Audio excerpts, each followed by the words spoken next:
근시 때문에 라식 수술을 받았는데 또다시 근시가 찾아오면 어떡하지? 더 이상 깎을 각막이 없다면 어떡하지? 그럼 내 눈 상태는 어떡하지? 라고 생각한다면 이 영상을 끝까지 봐주시길 바랍니다. 재교정은 다시 라섹으로 깎을 수 있고, 또 만약 깎을 각막이 없거나 각막이 더 얇아지는 게 싫다면 이럴 때는 또 과감하게 렌즈 삽입술로 재교정을 할 수도 있습니다. 네, 있습니다. 라섹 후에 다시 라섹을 할 때 건조증이 심해질 수도 있고, 최악의 경우에는 각막 혼탁이나 혹은 각막 확장증이 발생할 수도 있습니다. 이 경우에는 각막 이식까지 고려를 할 수도 있게 되는데, 물론 이걸 라섹으로 재수술할지 아니면 렌즈 삽입술로 재수술할지 고려하는 것은 의사의 역량입니다.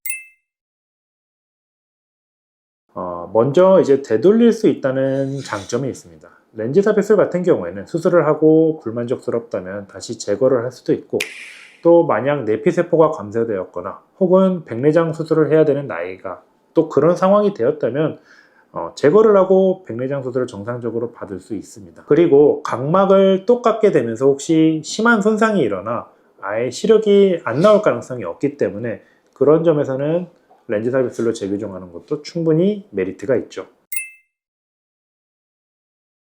물론 당연히 가능하죠. 그러나 간혹 수술을 받고 각막 지형도 검사를 하면 지형도가 좀 좋지 않아서 내가 회전형이나 다초점 렌즈를 하고 싶음에도 불구하고 못 하시는 분들이 생깁니다. 하지만 렌즈 삽입술을 했을 경우에는 이 각막에 영향을 전혀 안 끼치기 때문에 지형도가 원래 그대로입니다. 그렇기 때문에 렌즈를 빼고 백내장 수술을 할 수 있게 되고, 이럴 때는 렌즈 선택에 있어서는 좀 더 우위에 있다고 생각하셔도 좋을 것 같습니다. 요즘 많은 분들이 이제 다들 다초점 백내장 수술을 원하실 거기 때문에 좀 더 미래를 생각한다면 재교정을 할 때는 렌즈 삽입술 하는 거는 충분히 좋은 대안이고 여러 가지 메리트가 있다고 생각을 해주세요. 꼭 렌즈 삽입술 뿐만 아니라 백내장 수술도 많이 하는 병원을 좀 선택하세요.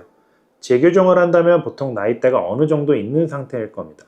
그렇다면 지금 굴절 수술로 재수술을 하고 어느 순간이 지나면 노안이 찾아올 테고 백내장도 결국엔 찾아오게 될 겁니다.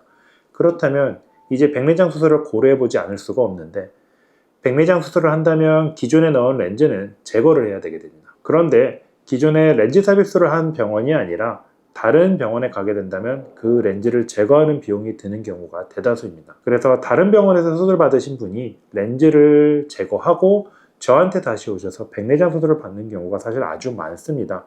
저희 병원에서 하게 되면 아무래도 저희도 이제 제거 비용을 받아야 되니까. 그런 점에서 처음에 렌즈 삽입술과 백내장 수술을 같이 많이 한다는 병원에서 하면 나중에 제거 비용도 보통 안 들고 또 백내장 수술도 받을 수 있기 때문에 그건 큰 장점이 되지 않을까 생각하네요.